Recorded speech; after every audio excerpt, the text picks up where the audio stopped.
કોઈ આગેવાન મંત્રી મળે તો સ્વાગત કરવા લાવવું એ ગુનો એવી પૂછવા માટે આ તરીકામાં આજ સુધી હિંમત ચાલી નથી. આને પર આનંદ સર્વને મંત્રી બન્યાને સ્વાગત કરવાની જવાબદારી એક વખત ને 10 વખત અમારી. અને એમાં હું તો અલગ છું. તો અમે જન્મ લીધો એ ટાઈમે કોઈ પક્ષમાં નતો લીધો. એ ઘરના ભૂવા બે આવેલા હોય તો ધોણતા નાળિયેર એ થોડું ગરહામો થાય કે ના જાય. અને જે ક્ષેત્રમાં છો એ ક્ષેત્રમાં ઉત્તર પ્રવૃત્તિ કરવા માટેની મા જગદંબા આપ સૌને શક્તિ આપે એવી સદાનંદ બાપુના ચરણોમાં આપ સૌના વતી પ્રાર્થના કરું છું. અહીંયા કેસાજીએ કીધું સૌને ટકોર કરી કે દખાઈ નથી આઈ છે. આજે આ નવા વર્ષમાં આવી છે તો કાઢી નાખ્યું છે બધે એક પદ ઉપર આવીને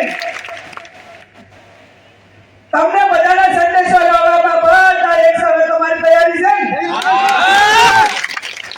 મારું બેટું સમાજનો કોઈ આગેવાન મંત્રી મળે તો સ્વાગત કરવા લાવવું એ ગુનો.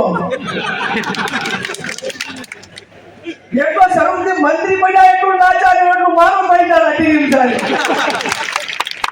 સર્વને મંત્રી બન્યાને સ્વાગત કરવાની જવાબદારી એક વખત ને 10 વખત અમારી છે. આજે રહીશું કાલે રહીશું અત્યારે ત્યાં ભવિષ્યમાં પણ જઈશું. જ્યાં સમાજના માણસને સરકાર તરફથી કે જ્યાં પ્રોત્સાહન મળતું હોય જેને સમાજ માટે કંઈક નવી દિશા માટે આશાનું કિરણ હોય ત્યાં કોઈ પણ પક્ષાપક્ષીને બાદ રહીને આ ચૂંટણી હશે એટલે વિચારધારા પ્રમાણે જેને જે પ્રચાર કરવા હોય એ પોતપોતાના પક્ષની વિચારધારા પ્રમાણે મુબારક છે. પણ જ્યારે ચૂંટણીઓ ના હોય ત્યારે જ્યાં પણ આગળ વધતા હોય એને બિરદાવવા માટેની જવાબદારી આગેવાનોની સમાજની બજાવી. અને એમાં હું તો અલગ છું. આને પર આનંદ મને કોઈ એમ કે કેમ ગયા એવી પૂછવા માટે આ તરીકામાં આજ સુધી હિંમત ચાલી નથી કે તમે સમાજના સંમેલનમાં કેમ ગયા હતા, આ વિચારધારા વાળું હતું આ કેમ ગયા હતા, ફલાણું કેમ ગયા હતા, એ હજી અમને કોઈએ પૂછ્યું નથી. એટલા માટે કરીને એટલો ભગવાનનો આભાર માનીએ કે હજી આ 30 વર્ષ સુધી એ સ્વતંત્ર છે એ વાતનો પણ ખૂબ રાજી હોય કે સમાજ માટે જ્યારે કંઈ કરવાનું થતું હોય ત્યારે કોઈને પણ પૂછ્યા વગર કે મારી પોતાની સમાજ તરીકે જવાબદારી શું થાય છે. ચાહે સમાજની રાજકીય વાત હોય, સમાજના શિક્ષણ માટેની વાત હોય કે સમાજની બેન દીકરીની સુરક્ષા માટેની વાત હોય તો કમસે કમ એ ગેરીબેન ઠાકોર પોતે અને બીજાને ભલામણ કરીને કેટલી મદદ કરી ગયા છે એ પોતે કરવા માટેની વ્યક્તિગત રીતે હર હંમેશા આઝાદી રાખી છે. અને હું સમાજને ખાતરી આપું છું કે જ્યારે સમાજની અસ્તિત્વની વાત આવે, બેન દીકરી માટેની વાત આવે, શિક્ષણ માટેની વાત આવે, સમાજની એકતા માટેની વાત આવે તો અમે જન્મ લીધો એ ટાઈમે કોઈ પક્ષમાં નતો લીધો, ભાજપમાં નતો લીધો, કોંગ્રેસમાં નતો લીધો અને બીજા કોઈમાં નતો લીધો. સમાજમાં જન્મ લીધો છે અને સમાજની વાત આવે એ ટાઈમે સમાજથી ક્યારે પાછા ભૂતકાળમાં રહ્યા નથી અને ભવિષ્યમાં નહીં રહીએ એની હું સૌને સ્ટેજ ઉપરથી સમાજને સૌને ખાતરી આપું. રાજકારણ એ સમાજ માટે જરૂરી છે સાહેબ. આજે આપણા ધારાસભ્યો બેઠા છે, મંત્રી છે, સંસદ છે, પોતપોતાના વિસ્તારની અંદર ધારાસભ્યની ગ્રાન્ટ હોય, સંસદ સભ્યની ગ્રાન્ટ હોય, એ ઘરના ભૂવા બેહાડેલા હોય તો ધોણતા નાળિયેર એ થોડું ગરહામો થાય કે ના જાય. આજે હું સંસદ સભ્ય છું તો બનાસકાંઠાની અંદર વધારે ના કરી ગયું તો મને 5 કરોડ ફંડ મળે છે તો એમાં વરે 1 કરોડ રૂપિયા તો સમાજના શિક્ષણમાં આપી ગયું કે ના આપી ગયું. તો કમસે કમ 5 વર્ષે તો 5 કરોડ રૂપિયાની તો સમાજને મદદ થાય કે ના થાય. આ વિચાર એ સમાજ માટે અને ચૂંટણા પછી એનું પાલન કરીને એ પૈકીનું વર્તન કરીને કામ કરવું એ અમારા સૌના માટેની જવાબદારી છે. અને એ પૈકીનું કામ એ શિક્ષણનું હોય, સમૂહ લગ્નનું હોય, સમાજની એકતાનું હોય, વ્યસન મુક્તિનું હોય. આ વ્યસન મુક્તિ માટે કરીને મેં અગાઉ કીધું એ પ્રમાણે કે ખાલી 12 મહિના 6 મહિના એ આગળ સમાજે એમ નક્કી કર્યું હતું ને કે પગ ઘસીને મરી જવું છે પણ દારૂ નથી પીવું. તો સવારે 7 વાગે તેને દારૂ વગર નહોતું ચાલતું ને અહીંયા નાખી દીધું. સમાજનો આદેશ થયો હતો કે મારે સમાજ ભેગું રહેવું છે. અને હું આ જાહેર સ્ટેજ ઉપર કહું છું જે સુધારા કરવાના હોય, સમાજના રીત રિવાજો માટેની વાત હોય, એ આગળ વાળો તો લોહી નીકળશે. બાકી તમે એમ કહેતા હોય કે તમને કોઈ વહીવટી તંત્ર આવીને મદદ કરે, કોઈ તમને બીજા આવીને મદદ કરે, તો એ વસ્તુ તમારે ખાલી વિચારને આધાર રાખવાની છે. આ સમાજે નક્કી કર્યું તો 1 કે 12 મહિનાની અંદર આખા ગુજરાતની અંદર દારૂ બંધ થયું. ગામડા એની કમિટીઓ બની, ગામમાં દારૂ ભાડે કે કોઈ પીએ તો એનો દંડ નક્કી કર્યો તો લાખો રૂપિયા ગામોની અંદર ભેગા થયા હતા. એ ગામે નક્કી કરે, સમાજ નક્કી કરે, અને જો એ પ્રમાણેનું વાતાવરણ થાય તો એ હિસાબે આજે લાખો કરોડો રૂપિયાનો સમાજને ફાયદો થયો તો કે નતો થયો? એટલી શાંતિ થઈ હતી. અને બૈરા તો એટલા રાજી થયા હતા કે અલ્પેશભાઈનું હાથે બહુ સારું થાતું કે આ દારૂના ત્રાસમાંથી છોડાય.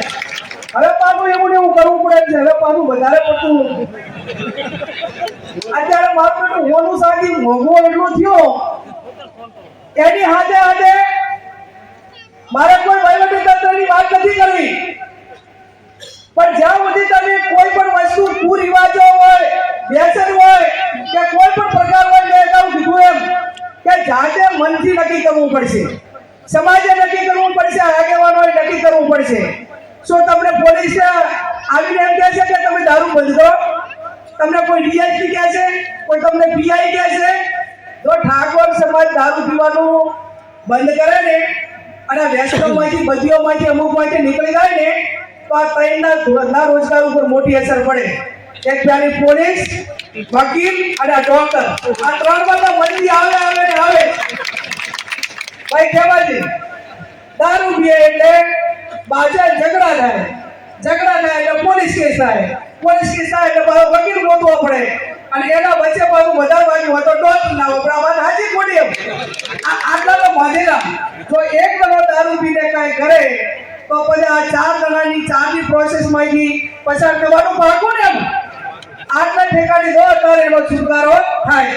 એટલે મારી આપ સૌને વિનંતી છે કે આપણે આ 4 ના ધંધા રોજગાર કરતા હોય ને બીજી રીતે ધંધા રોજગાર મળી રહે છે.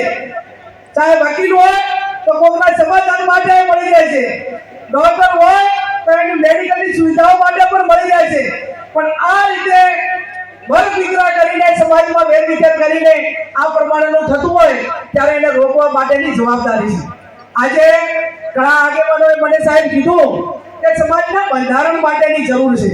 જેમ સાહેબે ખાતરી આપી કે બંધારણ એ ભાષણોથી બંધારણ નથી થવાનું. આપણે ખોડિયાર વરાળાએ જ્યારે બંધારણ કર્યું એ ટાઈમે 1 અઠવાડિયાનું સંશોધન કર્યું હતું. આજે આપણે કાંકરેજના રિવાજ અલગ હોય, થરાદના રિવાજ અલગ હોય, અને કે મેવા જેટલા પંથક છે એ તમામ પંથકના આગેવાનો બોલાવવા પડે, એના બુદ્ધિજીવી વર્ગને બધાને બોલાવવા પડે. 1, 2 કે 3 દિવસ એની શિબિર થાય, શિબિરની અંદર એના મુદ્દાઓ ચર્ચાય, અને ચર્ચા પાસે એને સમર્થન આપવા માટે કરીને આખો સમાજ ભેગો કરવો પડે. આગળ તમે એમ કીધું કે ભાઈ આપણે બંધારણ તો 2-3 વખત બનાવ્યું, એમાં ઘણા બધા કામોની અંદર એનું પાલન થાય છે અને ક્યાંક નથી થતું. આપણે એવું નક્કી કર્યું હતું કે મરણ પ્રસંગે કોઈ પણ વડીલનું કે ઘરે મૃત્યુ થઈ જાય કે ગમે હોય તો તમારે મહિના એ માત્ર ખીચડી, કઢી અને ઘી કે તેલ આ વાપરવું. તો આજ મોટા ભાગના ગામોની અંદર એનું બંધારણ આજે છે. અને જ્યાં આ તો કેવી વાત કરે, કોઈ સમાજનો બંધારણ લઈને આવે, એનો સુધારો લઈને આવે તો પછી દેહનો ભંગ કરવા વાળો છે એને એટલી સમજણ હોવી જોઈએ કે હું આ નાત મારો નાત, જ્યારે નાતે નક્કી કર્યું હોય અને નાત મારો થાય, ભયા મારો થાય, અને છતાંય નાત મારો ના માનતો હોય ને તો એના બાપને અહીંયા કે જેના મોત થયું હોય યા સમાજના બંધન મારો થાય તો એના ભયે કુટુંબી આગેવાને જે સમાજે નક્કી કર્યું ને એટલી વસ્તુ ખાવાની, બાકીની થાળીની અંદર લેવાની જ નહીં. એટલે ઓટોમેટિક આ બધું બંધારણ વ્યવસ્થિત થાય કે ના થાય? પણ આ તો આપણે બધે ભેગા જે બનાવ્યું હોય ખાવા માટે બેહીને પોતાને અસર જ ના થાય, પણ એને ચોટ લાગી હોય, એને અહેસાસ આવવો જોઈએ કે ભાઈ આ બંધારણ તોડ્યું એટલા માટે કરીને આ સમાજના હગાવાલા કે કુટુંબવાળા જે વસ્તુ મેં વધારાની બનાવી ના જમે. એના કરતા પણ સૌથી મોટો પડકાર સમાજ માટે કે આ બેન દીકરીઓની સુરક્ષા માટેનો અલ્પેશભાઈ આ વર્તમાન સમયમાં મોટો પડકાર છે અને પડકાર કેવો છે કે લવ મેરેજ કરતા પણ અત્યારે ખતરનાક સમાજને વેરવિખેર કરવા માટેનો જો કાયદો હોય તો આ મૈત્રી કરાર છે. બે છોકરાની મા હોય, પૂરા છોકરા લગ્ન કરેલા હોય અને ઘરે છોકરા નાના નાના હોય અને બાપ એ કરગરતો હોય, છોકરા પોલીસ સ્ટેશનમાં લઈને કરગરતા હોય તો કે મારે તો અહીંયા લાવું છે, છોકરા કન નથી રહેવું. આ સૌથી ખરાબ કાયદો છે કે નહીં? પહેલું સમાજને એ નક્કી કરવું પડશે કે આપણા સમાજમાં બે દીકરાએ લગ્ન કરેલા હોય અને મૈત્રી કરાર હેઠળ કોઈ દીકરીના લગ્ન કરેલા છે અને એને મૈત્રી કરાર હેઠળ લઈને આવે અને અથવા આવું કૃત્ય કરે ને ત્યારે 500 જણાને એના ઘરે થઈને બેસી જવું જોઈએ અને 500 થી 1000 જણા ગઈને એને અહીંયા લઈને બેસી જવું જોઈએ. એની સામે તમે આક્રમણ નહીં થો તો સમાજ આખો વેરવિખેર થવાનો છે. અને મોટા ભાગે આ સમાજમાં દીકરીઓની અછતના કારણે ત્યાં હાટા પાટાની પ્રથા થઈ છે અને હાટા પાટાની પ્રથા ચાલુ થઈ છે ત્યારે જે નિર્દોષ છે એને પણ આજે ઓલી લઈ જાતી છે એના હિસાબે આનું ઘર પણ ભાગે છે. વાત સાચી કે ખોટી? એટલે એક ઘરને બે અને એના આજુબાજુ સંકળાયેલા હોય એ બધાને આ પરિસ્થિતિનો સામનો કરવો પડે છે. એટલે આવનાર સમયની અંદર સરકારના કાયદા ગમે એ હોય હું અભિનંદન આપીશ. હમણાં તમારા ભૂતકાળની અંદર ટૂંકા સમયમાં એક કિસ્સો આવી ચૌધરી સમાજમાં બન્યો હતો અને એમના સમાજના જવાબદાર આગેવાનોએ વિડીયો બનાવ્યા. સમાજ આખો ભેગો થયો અને ના હથિયારથી પકડી પાછી એના ધણીને આગળ સમાજ અલાઈ કે ના રહી એમ આવું કરો. જેટલો સમાજ ઢીલું બેનશે બેન દીકરીઓ માટે આ ઠાકોર સમાજની દીકરીને ક્યાંય ભાગાડીને લઈ જવું એટલે નોર્મલ વાત, એને વેરવિખેર કરવી એટલે નોર્મલ વાત. અને બીજું કે આપણો મોટો સમાજ છે તો સમાજના દીકરાઓ ક્યાંય આવી ભૂલોમાં ના આવે એવી પણ મારી બે હાથ જોડીને વિનંતી છે. કેમ કે શરૂઆત આપણે આપણા સમાજની બેન દીકરીઓની સુરક્ષાની વાત કરીએ તો પહેલા આપણા દીકરાઓની પણ જવાબદારી વધી જાય કે તમે ક્યાં બીજા સમાજની બેન દીકરીને એ રીતે સમાજ વ્યવસ્થા ન તૂટે અને વર્ગ દીકરા ના થાય, કોઈ સમાજ વચ્ચે ઝઘડા ના થાય એના માટે કરીને તમે પણ એક સંસ્કારી બનો, શિસ્તબદ્ધ બનો અને સમાજના નેજા હેઠળ જે જવાબદારી છે પૂરેપૂરી નિભાવો. ત્યારે મારે વિશેષ નથી કહેવું, એટલું જ કહું કે આવનાર સમયમાં જે સાહેબે કહ્યું, ચૌહાણ સાહેબે કેસાજીએ કે ભાઈ આપણા દુશ્મનો કોણ કોણ? કે અંધશ્રદ્ધા આપણી દુશ્મન, નિરીક્ષરતા આપણી દુશ્મન, જે આપણને રોજગારી નથી મળતી એ આપણી દુશ્મન. આ તમામ પ્રકારની જે બદીઓ કહેવાય. પછી તમારે દારૂની હોય, બધી એક ના હોય. આ દારૂડીઓ તો એને દારૂડિયાના વખાણ ના કરાય, એને મૂળું ના કરાય, પણ અમુક પ્રકારની બદીઓ એવી હોય છે કે દારૂડિયા કરતા